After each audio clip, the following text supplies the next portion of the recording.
understanding what it actually means when you tell ChatGPT, hey, be my doctor.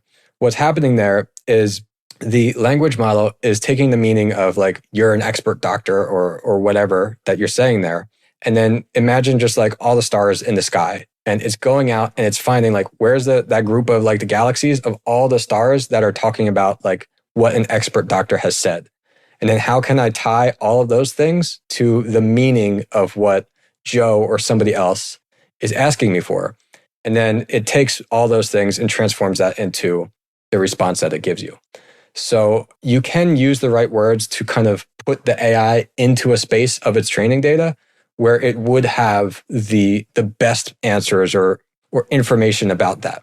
But still, you don't want to just rely on that training data. A few weeks ago, I ruffled some feathers on social media. I said telling people you wrote your book with AI is like telling people you ran a marathon with your car. Wow. People really took umbrage with that statement. And while I stand by what I said, I thought it would be a good idea to talk to an AI expert. So I reached out to Bryan McAnulty of Heights Platform to set me, or set everyone else, straight. And you know what he told me? We're all doing it wrong. We shouldn't use AI as a proxy for Google. We should use it as an actual assistant. And for that, we need to give it a ton of context. Look for these top takeaways. Instead of thinking of AI like a tool, think of it like an instrument. You need to learn how to play it and personalize it to play your kind of music. In the long run, you won't be able to use AI to cheat because it'll be obvious. What makes your content unique is your personal experiences. And since AI works on how you train it, you can have as many AI assistants as you want. You don't need to just have one. And you shouldn't just have one. You should have multiple specialized AI assistants. Bryan's going to tell us how we can do that in today's episode. And be sure to stick around for the pro show. Bryan and I spoke for like 4 hours on the day we recorded this because I also went on his podcast. And so I'm going to give you a little behind the scenes look on how that was and my first experience with using Squadcast and how that went. So if you want to become a member, you can sign up over at howibuilt.it/join. Or if you're listening in Apple Podcasts, you can just hit the subscribe button and become a member right in the app. But that's it for this. Let's get into the intro and then the interview.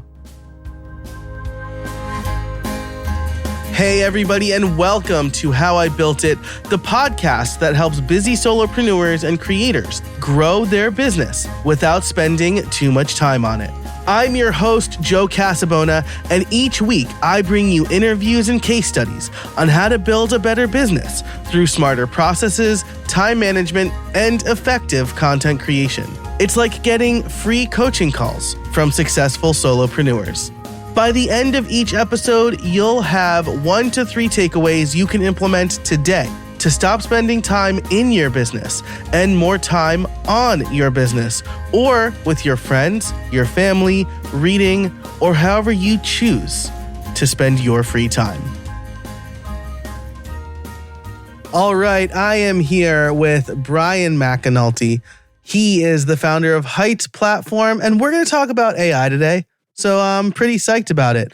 Bryan, let's come out. First of all, how are you today? Let's exchange niceties first. How you doing? I'm doing great. Fantastic. So let's dive right into it. I don't think we need to define AI. We don't need to tell people what ChatGPT is. Let's just start with this question. What is an effective way solopreneurs can use AI? Yeah, it's a great question. So from what I've seen working with AI, the average person is using it the wrong way. And they're treating AI like a source of knowledge rather than using it as a tool to kind of augment your abilities and help you make decisions.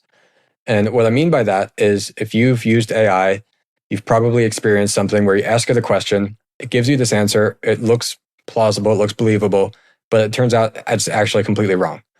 And so if you're treating AI like Google, you have the scenario where either one, you end up with an answer that may not be correct, or number two, you end up with something, if you're asking it to do something creative, it could be doing that same exact creative output, what seems creative for everyone. So it's not actually really creative or unique. And the better way to use AI is to give it the proper context about you and your business and have it answer from that. And there are research papers out there that show when you give AI all the context and say, hey, look at this, and then here's the steps for you to evaluate it, for you to transform it, give me information about it or feedback, then it's able to use that and combine that in a way where it's actually not going to make things up, or at least very, very much reduce the chance of it making something. Gotcha. I think that makes a lot of sense, right? It's almost like asking some random person on the street if that mole on your skin is skin cancer versus asking like a dermatologist, right? Exactly. Well, I think that like the perfect analogy is most people try to use AI for something in their business, right? We're talking to solopreneurs here, and it's like going to somebody on the street and saying, hey, come in here. You're going to work in my office next to me, and now go and do this. And if you think about it, that is completely different from you hiring somebody, them knowing what your company is, them knowing what the role is, and now you say, hey, do this task. There's all this context that they already have about you behind there. Whereas ChatGPT, it is this general tool. It's almost interesting to think of it as an instrument, like as if like a music instrument rather than like an AI or a computer. And you have to understand how to kind of play it and how to use it the right way. And so if you're going to get ChatGPT, it doesn't know if it's supposed to be your like content reviewer or your doctor or whatever that is. You have to be very explicit in explaining, hey, this is me. This is everything about me. This is everything about my problem. And this is what I want you to do. This is everything about how I want you to do it and what I expect you to give back to me. So if you're someone who has hired people before, delegated something to a virtual assistant or another teammate, and gone through the processes of like writing out a standard operating procedure or something for your teammate, then you'd probably be one step ahead of everybody else as far as how to better work with AI, because it's really the same kind of thing that you want to write all that out in order to get AI to perform best for you. I think that's a really good, no pun intended, a really good context to put it in, right? Because as you're talking about that, I think back to when I hired my first VA and I told her to just go off and do something. And the results weren't very good, right? But then I recorded myself doing that task. And I gave her that and I said, watch this video, write out the steps, now do the task. And though like she's really effective at doing those things, and now she understands a few years in how my business works. So I'm curious about this context setting because I caused a little bit of a kerfuffle on the internet. Imagine that. Because I said something to the effect of, I had two different versions of this depending on the social media platform I was posting on. But I basically said, telling ChatGPT to act like a doctor with 20 years experience makes it as much a doctor as telling George Clooney to act like a doctor makes him a doctor. And I think on maybe LinkedIn, I went on to say, this just kind of feels like a cheesy thing that quote unquote prompt engineers tell you to do to make them look smart. And so I get the context part, right? You want to provide as much context to AI as possible, but like telling it to act like a doctor, is that the best way to provide that context? So yeah, there's parts of this that work and there's parts of this that are helpful and there's parts of this that you might be missing if that's all you say to it. So the way that a lot of people use AI is they're relying on the training data that is there and the knowledge that it already has. And until yesterday, OpenAI and ChatGPT, it had this cutoff for most people of like 2021 for its training data. So it was a couple years behind like present where we are now. That has been updated now until April 2023. So now we're in the same year at least, which that's great. And this is for like 3.5 but and 4. Still, I guess let me bang in here real quick and say like we're timestamping this pretty hard, which I think we need to do with AI, right? So we are recording this in November 2023. Right after OpenAI Dev Day. So that's awesome. Yeah. So now it's more relevant in like current events, things like that. And now like you can use the browser tool where it can go and look up something to get additional context. And so, but that additional context and things like that, that's important. You want to give it as much and not rely on that being in the training data because you don't know what is in the training data. And that's one of the ways that people say like an LLM and ChatGPT, it's like a black box that you don't know what it's getting at and how it's getting to that. But essentially, to distill this for the non-technical folks in a way of understanding what it actually means when you tell ChatGPT, hey, be my doctor. What's happening there is the language model is taking the meaning of like, you're an expert doctor or whatever that you're saying there. And then imagine just like all the stars in the sky. And it's going out and it's finding like, where's that group of like the galaxies of all the stars that are talking about like what an expert doctor has said. And then how can I tie all of those things to the meaning of what Joe or somebody else is asking me for? And then it takes all those things and transforms that into the response that it gives you. So you can use the right words to kind of put the AI into a space of its training data where it would have the best answers or information about that. But still, you don't want to just rely on that training data. So if you are actually working with your doctor and like you have a report from them, if you have like history and documents, you would want to give all of that to ChatGPT, say, now you're an expert doctor. And then you would want to do other things like explain exactly what you want from it. And so maybe that is not just saying like, tell me, diagnose me, but maybe it's saying things like, what are possible like ways that you could diagnose this? What are like pros and cons of this different thing? And really describing exactly the format of what you expect to get back from it. And then it can do that. And then taking that and then comparing that even with maybe a different prompt you try or something else. But in general, you're going to get a way better result by giving it your actual data and information.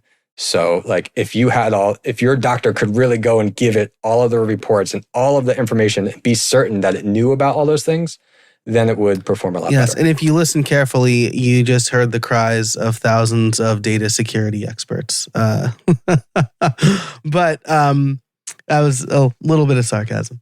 But I think you're right. You need to give it as much data as possible, right? To give you a good answer. So like when I made my flippant tweet or whatever, right, about act like a doctor, like someone argued back with me and said, yeah, well, the difference is that ChatGPT has access to thousands and tens of thousands of medical journals and George Clooney only has a script. And I'm like, but ChatGPT doesn't have everything it needs to make it a doctor.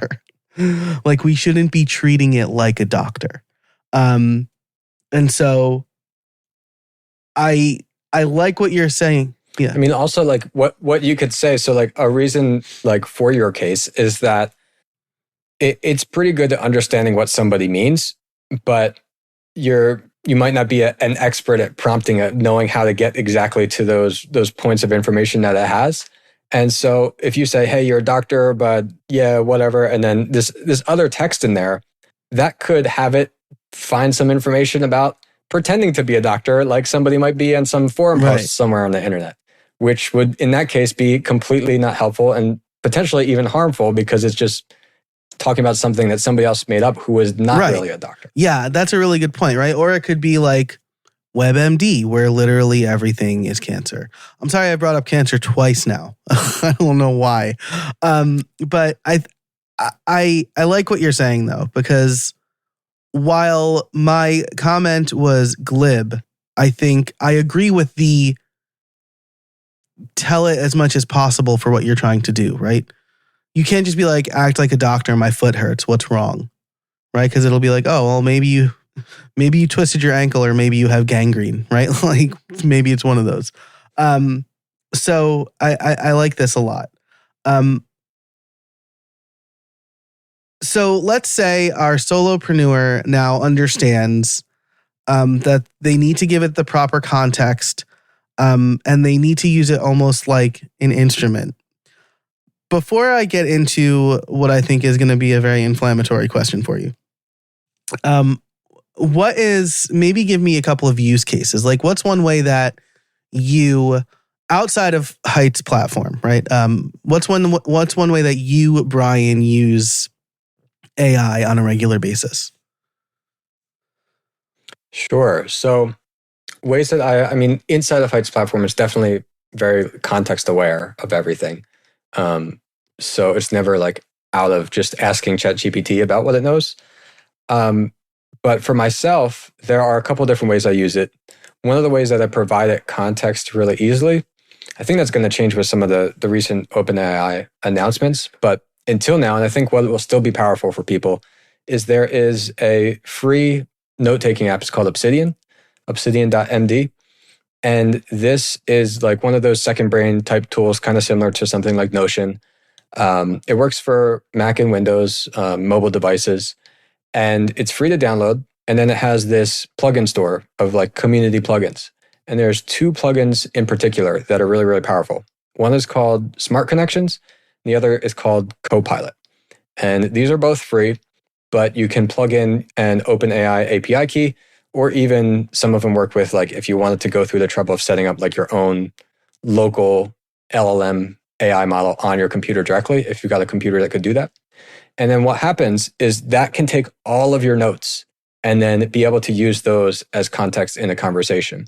So for me personally, I have things like my podcast. I put all the transcripts in there. I separated it actually into all the things that only I said. So I've got everything I've ever said there. And I can ask it things like, what's something surprising that I've said like on my podcast? And it'll actually be able to find that for me, as opposed to me like telling an assistant or something, right, can you go through, like read all of our transcripts and like look for something surprising?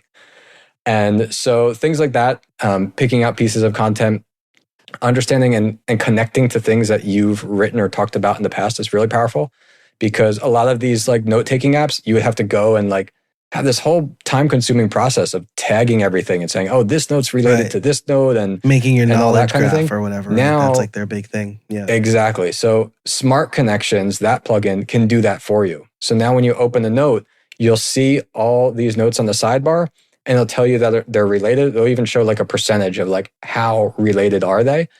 And this is cool because before AI, you had like keyword-based search, where you could type a keyword to say, like, where did I say like this word? I'm looking for this note of this thing. But how many times have you come across this point where you're thinking of something that you wrote or you said, you know you wrote something about this, but you have the wrong word in your mind. And so you can't find it in search. And the benefit of AI is it's not using the word, it's using the meaning. And so it's able to then find like, okay, that's the word you're saying. Well, this is the note that has the similar meaning, even though you actually used a different keyword. So it's a much better way of searching your own content in that sense. And then like for more, I guess, like approachable uses of like, well, what's a prompt of something that I can do or that I personally would use often? It's things like I talked before about like having it help you to make decisions. So for me, I really believe that many of the things that you do as a creator, as an entrepreneur, it's not the actual time of like creating that work or outputting it that is taking the time of the whole span of what you're trying to create. It's the time in between of the actual creation and the implementation where you're trying to make a decision about how to do something. So how many times have you been sitting there trying to write something, trying to build something for your business? And the first step is you're trying to think about like, well, what do I even do? Where do I start? Then you start doing something, and then you make this big burst of progress, and then you get hung up on this other decision. And you're sitting there thinking for a week, well, what's the best way forward with this next thing? And what I use ChatGPT for is to help me make those decisions faster. So telling it like, here's where I'm at.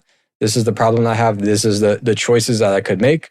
and show me like a table of pros and cons, show me like all the possibilities, and then tell me which decision would you make, like which way do you think would be better, and almost using it as like this mentor that's able to look over and review what you're doing to be able to say like, hey, here's this possible option. And imagine basically you have somebody you could always talk to like pitch these different ideas to. I like that one a lot. I've used that similarly for stuff around my podcast, right? Like I'm thinking about doing an episode on this. What angles should I cover? Or, even like a listener avatar, like, my podcast is about this. Here's my expertise. Who should I make a really good podcast for or something like that, right? Or like who can I make a podcast for that really benefit? Yeah. Stuff like that is really cool. I have 2 follow-up questions. Yeah. And you could do all of it yourself too, but the idea is now with AI, you can just get that instantly and you can get every possibility instead of having to think of all of them. Like ChatGPT invented a real person, it seems like for me, right? Like Jenny's a single mom to a 9-year-old daughter. She works full-time and wants to spend as much time with her family in the evening, but also wants to have a podcast. So I'm like, dang, that's like exactly who I'm trying to talk to. Like, so it was shockingly good. And this is like ChatGPT 4. So just really good stuff. Okay, 2 follow-up questions. Do you listen to the podcast Cortex? Okay, no, so really good podcast. I think it's by CGP Grey and Mike Hurley, but I think they mentioned smart connections. Like Grey is like all in New Obsidian. Anyway, quick side quest there. And then I want to, because you mentioned Heights platform. This is your company / platform. You mentioned it is context aware. I want to ask a question around like all of these kind of bespoke services that feel, I'm not saying yours is because I don't know. I didn't ask you ahead of time. They feel like ChatGPT wrappers almost, where the magic is in the prompt, right? So like Capshow, they have their own AI services for podcasting and the magic is in the prompt. Is that kind of how Heights platform works? And is that how you think a lot of these other tools that are context aware work so that their end users don't necessarily need to provide a ton of context? Okay. No and yes. So there are, for the second part, there are a lot of tools out there where basically it's just a prompt that they are kind of running for you in order to provide some kind of information a little bit better. But there's some cases where there's really no reason that you couldn't just take whatever prompt they have internally, put that into ChatGPT, and then get the same result. So there's value there, but it's minimal compared to what you can do with something more customized. And so the way I like to think about using AI as an entrepreneur is instead of the knowledge, as we talked about, instead of using it for its own knowledge, thinking of it as building your own AI team. And so with Heights AI, what we did is thinking like, okay, well, the solopreneur who's building an online course, a community, probably the first 2 people that you would want to hire is an assistant, like a VA, and a coach. And so we thought, well, how can we build these things with AI to give every solo entrepreneur their own assistant and their own coach? And what Heights AI, we have Heights AI Chat and Heights AI Coach. What they're doing in the background for both of them is pretty different. But in the case of Heights AI Chat, that is like a chatbot that understands the knowledge of Heights. And so that part is pretty, I guess like people have heard of this kind of thing before. So like if you can ask it a question about where do I find like the pricing settings for my course? And it'll be able to tell you all of that because it knows all of the information from our knowledge base.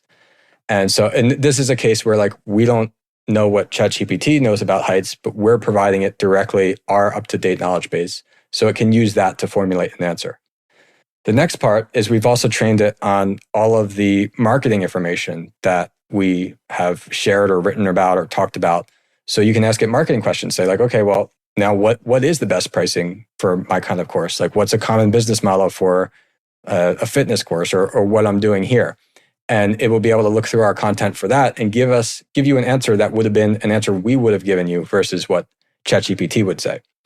So that's the one part. And that's pretty simple, I think, to understand, because there's a lot of tools that do something like that, where they're for customer support or they're for chatting with your own data with a PDF or a YouTube video. The other part is it's acting actually as an assistant by having the context of all of the courses that you have and all the community and products inside your Heights platform account.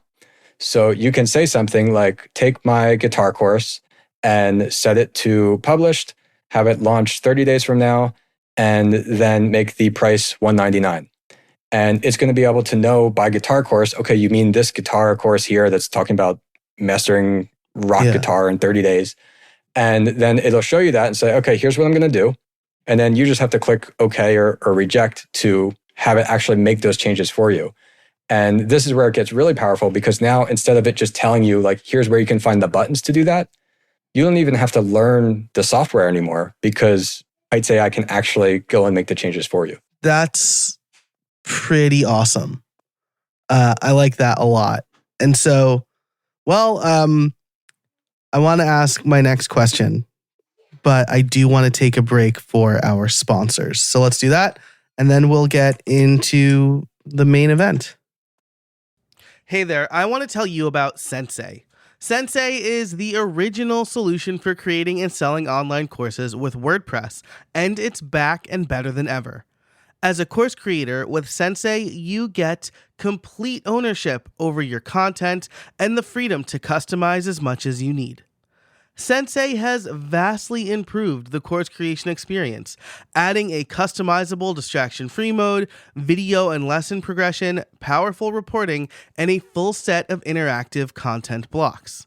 And those blocks, like flashcards, image hotspots, and interactive videos, can be added to any page or post, not just the courses. The goal of Sensei is to make it effortless for course creators to develop personalized instruction for learners.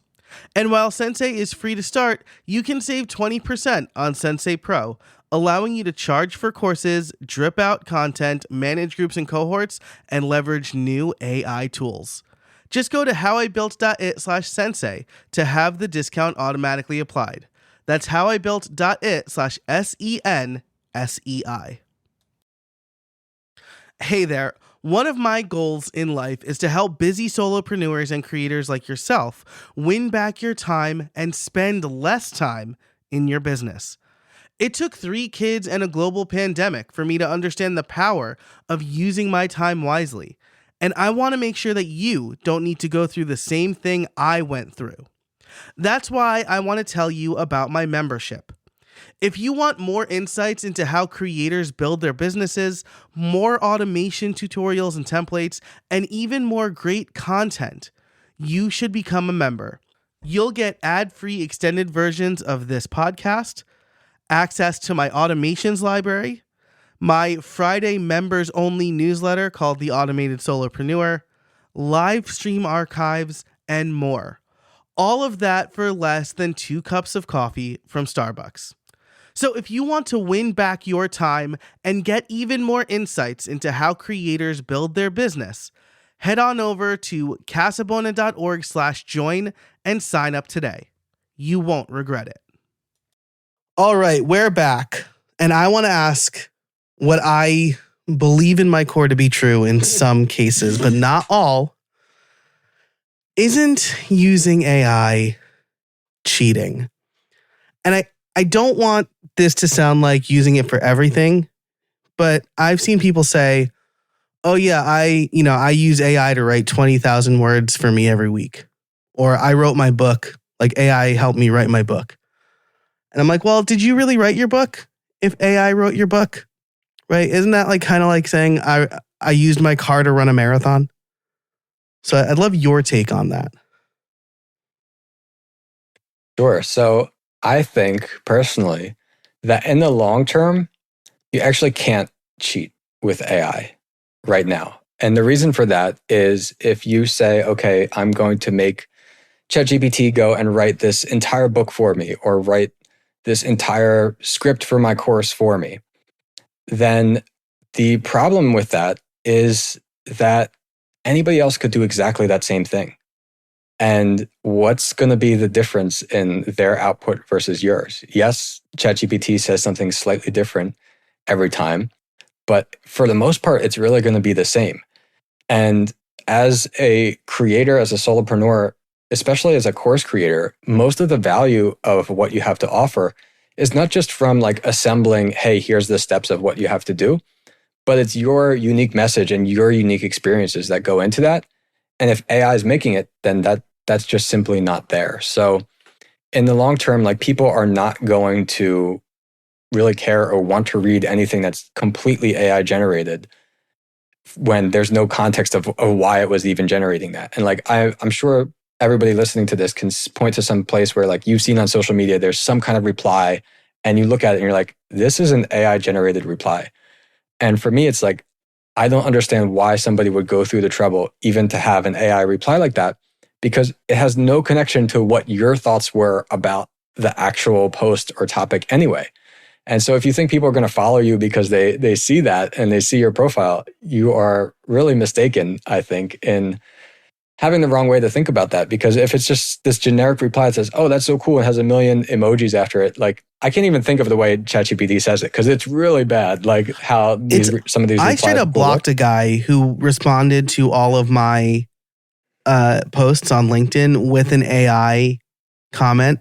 And it was so obvious because it was like if I said, let's take the doctor post, right? He'd be like, great point, Joe. Telling ChatGPT to act like a doctor really is like telling George Clooney to act like a doctor. And I'm like, yes, that is what I said. Just summarizes what you said in like one sentence with emojis and hashtags added to it. So I'm right? like, it's so obvious.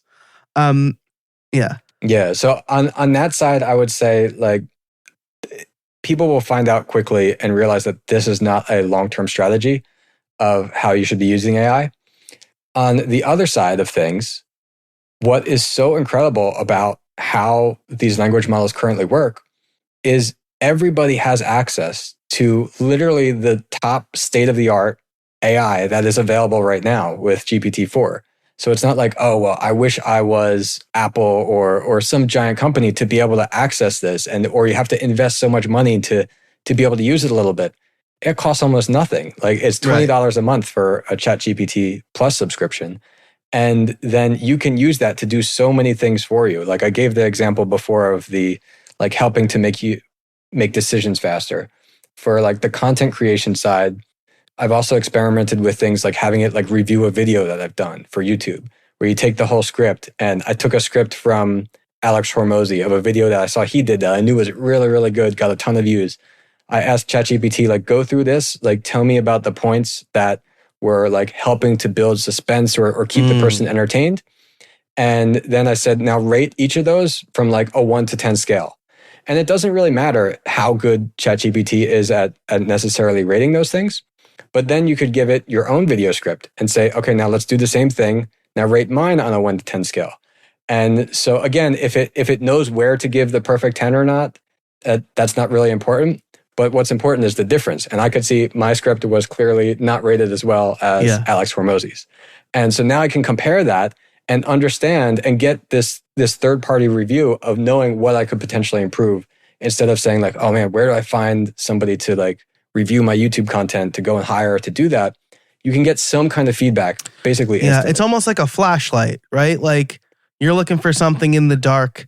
The flashlight's not going to find it for you, but it's going to illuminate certain areas where you can potentially find the thing you're looking for. Nice. Yep. I also want to throw in here that, you mentioned like unique experience, what makes your work valuable. Bryan and I have done a podcast swap. And so I would strongly recommend you check out Bryan's podcast, The Creator's Adventure. Because I talk all about storytelling and why creators need to tell stories. And so I think this slots in very nicely with that. But I made this point about like telling ChatGPT, like saying like, oh, ChatGPT wrote my book. I got into a spirited debate with a friend of mine. And then another dude chimed in and he said, if my readers can't tell the difference between what I wrote and what an AI wrote, why am I going to waste my time? And I said, brother, that's a bigger reflection on the writer than it is on the reader. Like, sorry to tell you, it means that you're a bad writer. Yeah. Right? Like, if your readers can't tell the difference, you don't do anything to differentiate your writing. So, yeah. But I like this. And again, this kind of, I kind of like set you up with an inflammatory question here, because we've been talking about how the average person is using ChatGPT or AI in general wrong, and they're using it as a source of knowledge. They're not necessarily giving it the right context. And in this case, they're basically saying like, oh, well, ChatGPT can just write the same words I wrote or I would write. But it doesn't, right? It has the information, and it's up to you, a human being, to structure that information in a way that works well for other human beings. And that's just not something that AI can do. And I mean, I don't want to say won't ever be able to do, but it certainly won't have your lived experiences. Yeah. And at the very least, even if we say like, okay, well, maybe it can do some creative things, it can't do it the way you want without your direction. And so at the very least, you have to act as a director in giving it the right way to do things in there. And as we talked about before, like defining the processes of what are the guidelines of things that are important to you. Like even with Heights AI Chat that we talked about, like it can be kind of like a support for our replacing part of our support team. But first of all, we haven't fired anyone on our support team. The roles have just kind of shifted. Now we're looking at like feedback that comes in of negative feedback if the AI got something wrong or couldn't answer something. And then our support team is helping to make Heights AI better in improving all that kind of context in the background. And it's let us focus on like more important questions that the AI wouldn't be able to answer instead of like, where do I find this button that we've answered a million times before? But what I'm getting at is in that case, it's not coming up with something new.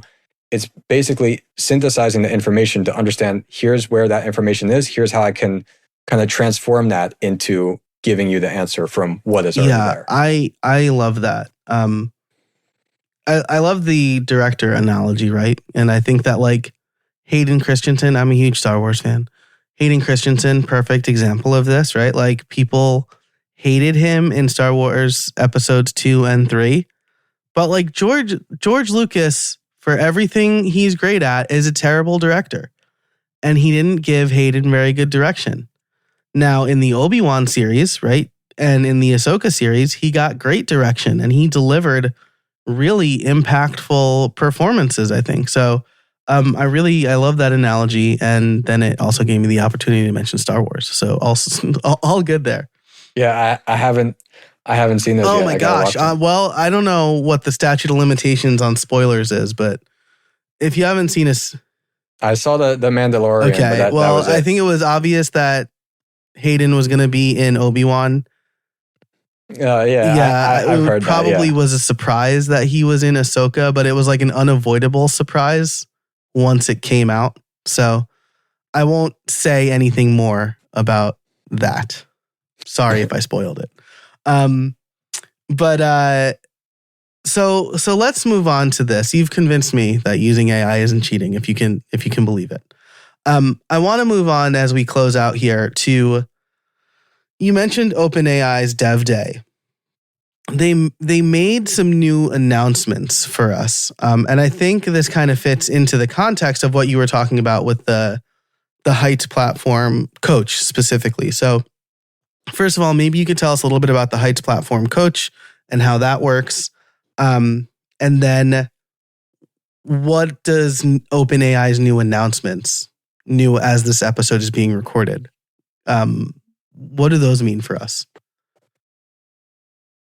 Yeah. So what I was getting at before is the wrong way of using AI is using it for the knowledge it has currently.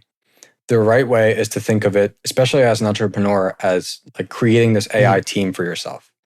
And one of the things that it's kind of a limiting mindset people have is thinking like, oh, I have ChatGPT. I have this AI assistant. Well, you can have as many AI assistants as you want. It doesn't have to be one. And so this, when you start to think that way, it opens up a real lot of possibility and realizing that there are these different roles and micro tasks in what you're doing in your business that you could somehow involve AI in.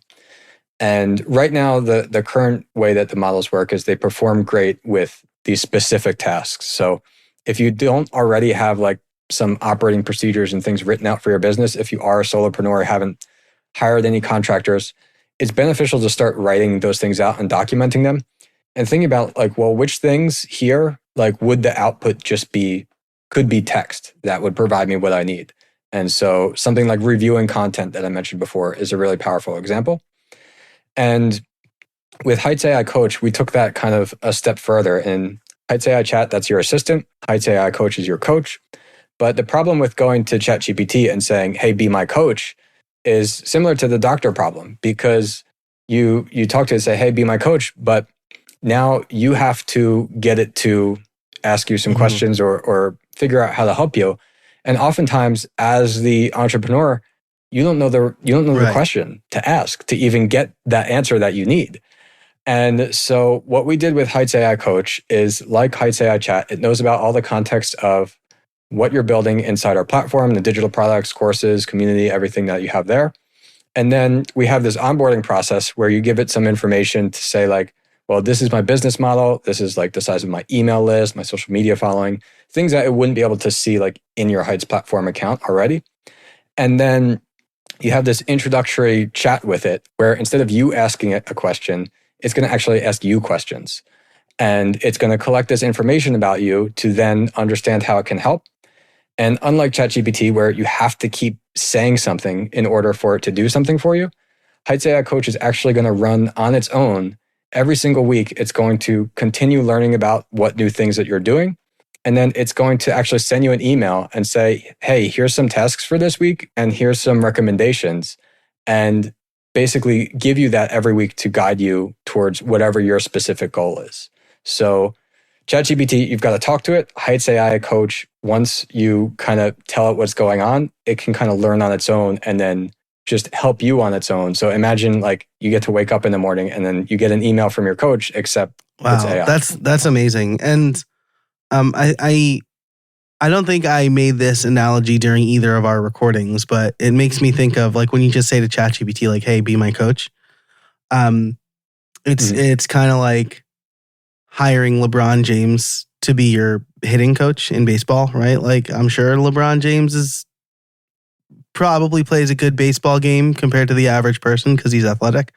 But you know, he is not an everyday Major League Baseball hitter, right? I'd rather have Aaron Judge be my hitting coach because he's in that every day. He knows the context. And so like having Heights AI Coach taking all of your like this is the important thing, right? This is like the overall lesson for anybody who is thinking about how they can leverage AI better is you can't just like bang into ChatGPT once a day, ask it a bunch of things and bounce, right? Like you can, but the most effective way to do it is to let it know as much as you're comfortable.